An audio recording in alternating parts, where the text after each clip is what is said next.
Tornado and disaster experts descend on Oklahoma City.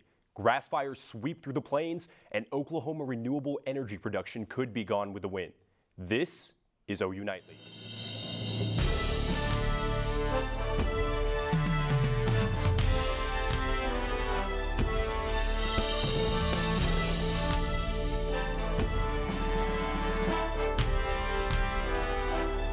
Earthquakes, wildfires, terrorist attacks, and tornadoes. These are just some of the things being discussed in depth this week in Oklahoma City. Insurance professionals, emergency managers, and weather professionals are gathering in our capital city for the National Tornado Summit and Disaster Symposium. And that's where OU Nightly's Reagan Ledbetter joins us live. Storm vendors are out here getting set up for the week. It is a wild weekend here at the Cox Convention Center. It's the first day of the National Tornado Summit here at the Cox Convention Center in Oklahoma City. What happens when the power goes out? Guess what? Their warning system went out too. Attendees from all over the world are rolling into Oklahoma City this week for the annual conference.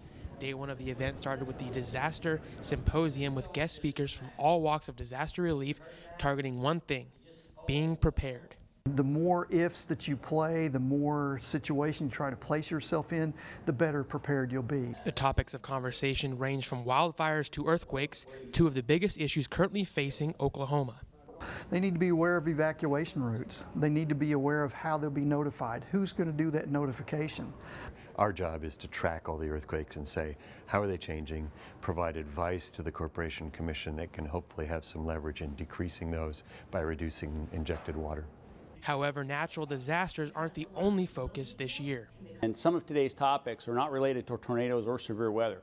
We were here today to talk about active threats and how do you respond to an active threat incident.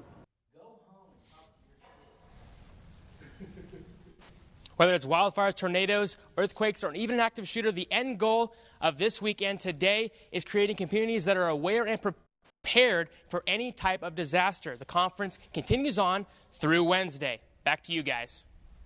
Thank you, Reagan. While weather experts in Oklahoma City compare notes and plan for the worst, an OU meteorology professor is working to help us keep safer. Corey Pottman's research is advancing the understanding and forecasting of severe thunderstorms and tornadoes. These storms last week are a reminder that with spring severe storm season still weeks away, violent storms have already damaged part of the nation. Pottman's research is part of an effort to increase tornado warning lead times before the current 15 minutes. Doing so ultimately will save lives, reduce property damage, and just generally give people better peace of mind during a severe weather season. Pottman's research recently earned a presidential award for cutting-edge excellence in science. A wildfire came a little too close to home for people in southeastern Oklahoma City. Fueled by dry, windy conditions, a gas fire tore across fields yesterday just east of Sooner Road, causing police to close down roads and evacuate residents from nearby homes, while fire crews battled flames and worked to put out hot spots. The fire blackened more than 80 acres. There were no injuries or structure damage. And Joseph, it's a little cloudy outside today, so hopefully there'll be some rain to help with that fire danger. So yeah, Graham, what can we expect from that? That's right. Rain is working its way through the state right now. Kind of a welcome to relief to many people in Oklahoma. We're watching some rain right now move in through Caddo County, Washington County, Kiowa County, moving into Canadian County, and eventually into the Oklahoma City metro area. And that's where we're watching a few rain showers right now, possibly in Norman here. As you're moving up 35, maybe snarling traffic a little bit out there, really across most of the metro tonight. And we'll see that become heavier through the overnight. I'll show you what to expect for your Valentine's Day coming up later. Thank you, Grant. And Oklahoma recently jumped to third place in the country for the amount of wind power energy produced in our state. Governor Mary Fallin plans to modify the taxes on the wind generated in Oklahoma to raise the state's interest by more than $36 million in 2018. However, much of the wind energy created here in our state is actually being provided to other states across the country. Go to the East Coast, the West Coast, overseas. Right now our biggest markets are in New York and Japan. But Oklahoma's time as a wind energy giant might be running out. The state has been supporting the industry with millions of dollars of tax credits that have become prime targets for lawmakers trying to cover an $800 million deficit. Now, California can't get a break from the rain, and Abby Green is in the news center with the latest. Abby? In Northern California, the water levels dropped today at the nation's tallest dam. But fear of a catastrophic spillway collapse caused authorities to order nearly 200,000 people to evacuate their homes. Erosion from the head of the spillway threatens the concrete foundations that allow the release of water from Lake Oroville. Engineers still don't know the cause of the cave-in. Canadian Prime Minister Justin Trudeau had his first face-to-face meeting with President Trump this morning. The two polar opposite leaders will discuss women in the workplace and shared economic interests. Canadians fear they could be affected by Trump targeting Mexico and the North American Free Trade Agreement. Trudeau has been preparing for his meeting with President Trump for months. Jeffrey Sandusky, son of convicted child molester Jerry Sandusky, was charged with sexual assault.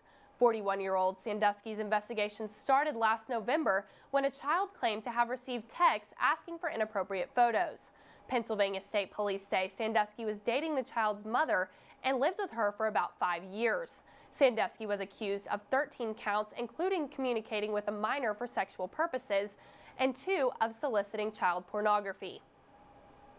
And AMES scientists report finding pollution at the deepest part of Earth's deepest ocean, the Pacific's Mariana Trench, 7 miles below the surface. Thank you, Abby.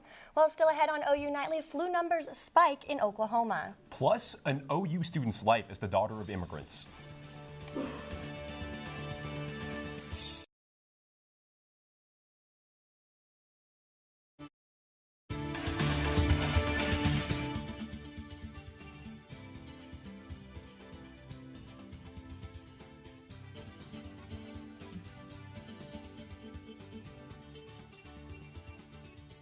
Welcome back. Well, Oklahoma saw an influx of flu cases last week with nearly 200 hospitalizations. McLeod and Minco public schools were forced to cancel classes last Friday, but the school districts are up and running again today.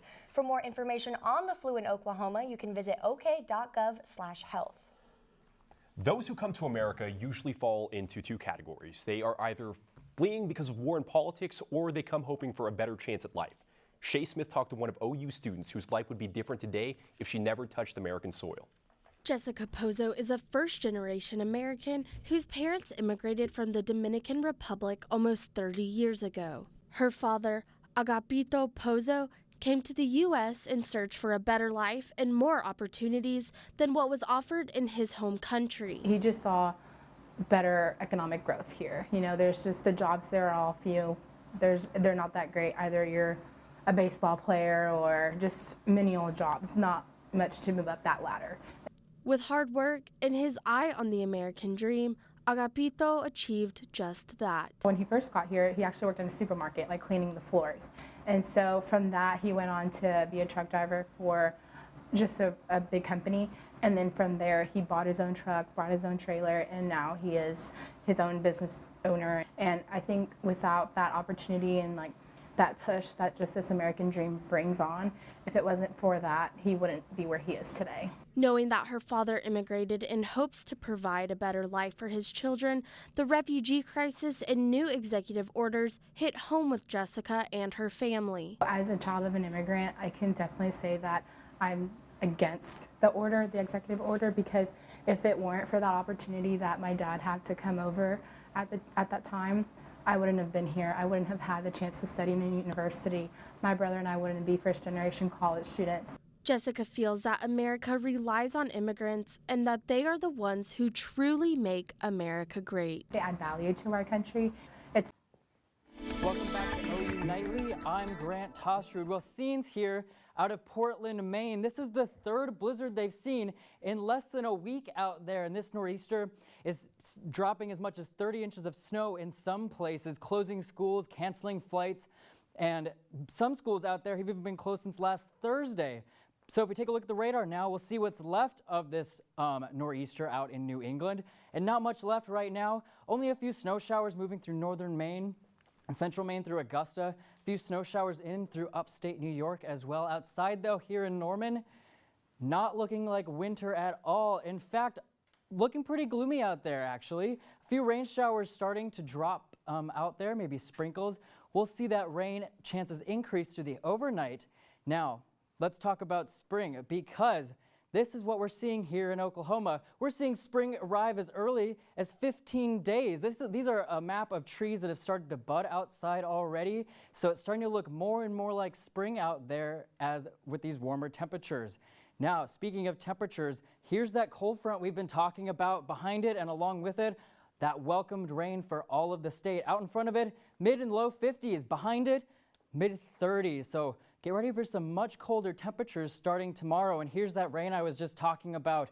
Heavier showers moving in through west central Oklahoma, eventually moving into Oklahoma City and Norman later this evening. Even starting at 5 o'clock, we could start to see a few heavier rain showers. So if you're heading up to the city maybe, or maybe jumping on one of the interstate, expect traffic to be a little bit slower, because with that rain, drivers are going to want to take their time a little bit more. We're going to see these rain chances increase through the overnight, even becoming more widespread across the state. Best chance for heaviest rain in Norman comes around midnight tonight, and it's going to stick with us through the early morning hours and through your Valentine's Day tomorrow as you head out the door around 7 a.m.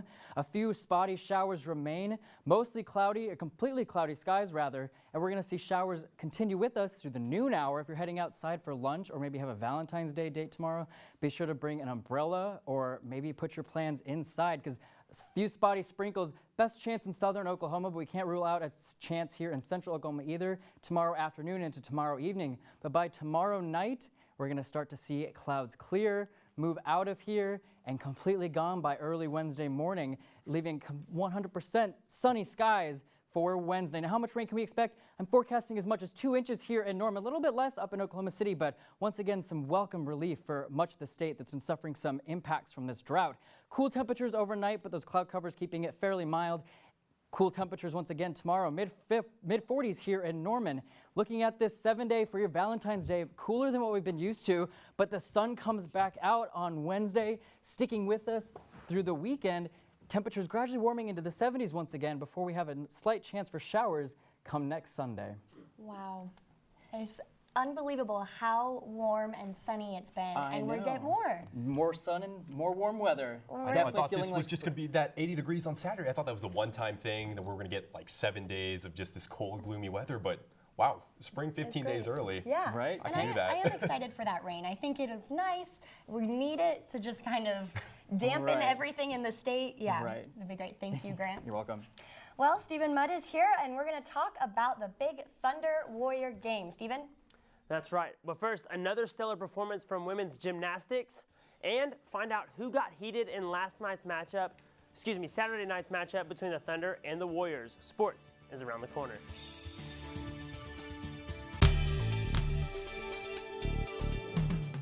Sports, I'm Stephen Mudd. This weekend, things got live in the 405. It was the return of Kevin Durant to OKC, and the Thunder fans let him have it. But we will get to that in a sec. First, let's get started with Russell Westbrook and his 47 points on 14 of 26 shooting, while adding 11 boards and 8 assists. But Kevin Durant is going to be Kevin Durant, as he knocks down 34 points on 12 of 21 shooting, 7 for 7 from the free throw line, and 3 of 6 from deep. And then, after this layup, things got chippy, as Russell Westbrook and Kevin Durant exchanged words late in the third, but it would be the Warriors getting the last words as they torched the Thunder 130 to 114. Like I said earlier, the fans of OKC did not welcome Durant back with open arms. He was booed during the starting lineup and throughout other parts of the game. There were even shirts made calling him a cupcake and a coward. The fans had no problem telling Kevin how they felt. The OU men's basketball team was in Iowa this weekend as they tipped off against the Iowa State Cyclones. The Sooners continued their theme of not shooting well by making 23% from three-point land and 39% from the field. But the biggest difference in the game, turnovers. The Sooners had a total of 14 turnovers compared to the Cyclones' 4. The Sooners went on to lose 80 to 64. And sadly, if Saturday wasn't bad enough for the Sooners, star player Jordan Woodard tore his ACL and will miss the remainder of the season. Jordan Woodard had quite the journey at the University of Oklahoma, standing at 4th all-time in assists, 5th in free throws made, 7th in steals, 8th in free throw percentage, and 8th in minutes played. As for the women, they figured out a way to win in Lubbock despite star player Peyton Little shooting 0 for 13 from the field. It was the play of freshman Chelsea Dungy and junior Gabby Ortiz, who both had 18 points to lead the Sooners to a 64-56 victory over the Texas Tech Red Raiders. Sticking with the women's theme, the OU women's gymnastics team beat the Auburn Tigers in the Perfect 10 Challenge in OKC. Freshman Maggie Nichols is back to her old tricks as she scores another Perfect 10, but this time it came on the floor event.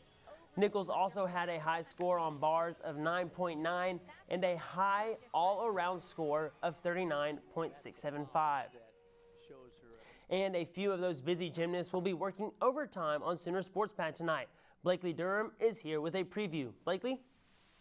That's right, Stephen. We have a gymnastics extravaganza for you on our debut show of the semester. Veteran stars Brianna Dowell and Nicole Turner will join us live in our studio to talk about being #1 in the nation. Again, we'll also have a feature story on freshman sensation Maggie Nichols, and Reagan Ledbetter and I will share our favorite viral videos.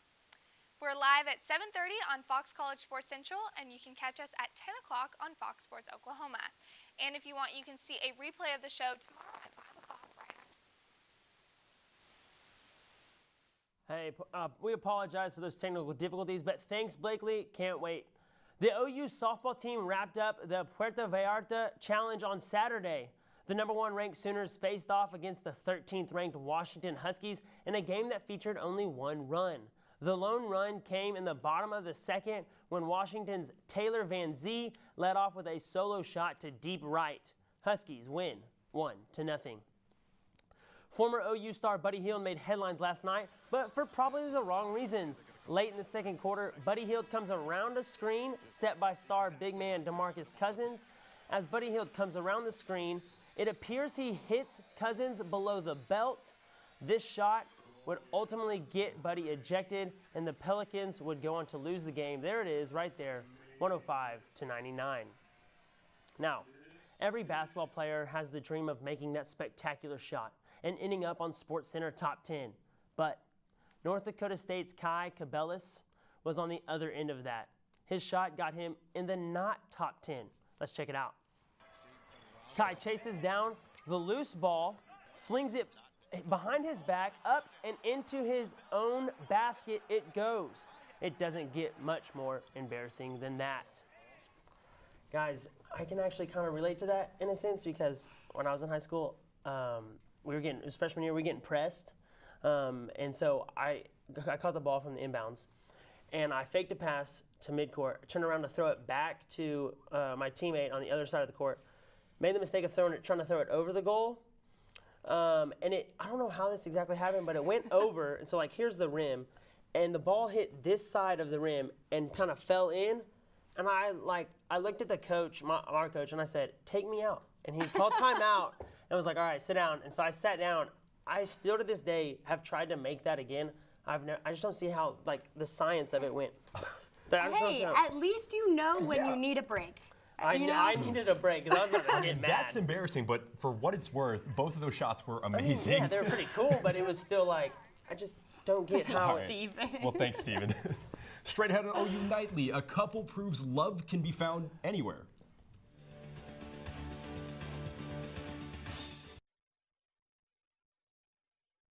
Penny Lane, there is a barber showing photographs of every head he's had the pleasure to know, and all the people that come and go.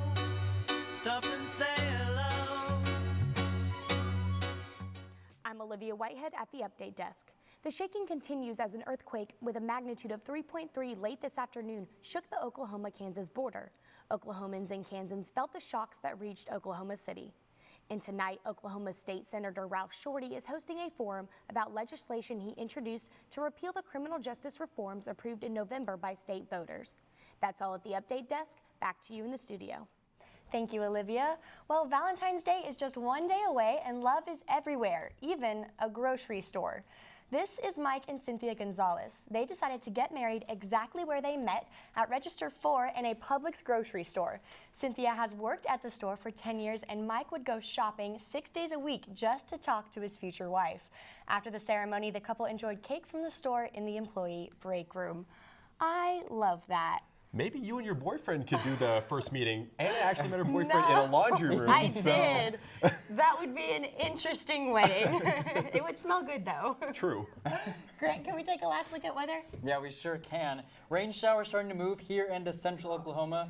Those are going to stick with us pretty much through most of the day tomorrow. Tomorrow evening, better chance of it being clear. So if you have any Valentine's Day dates tomorrow, maybe move them inside. Best chance in the evening. I know Joseph needs a Valentine's Day date. Well, thank you for watching Early Nightly, brought to you by Gambler College at the University of Oklahoma. We'll see you back here tomorrow night live at 4:30. Have a great evening. Good night.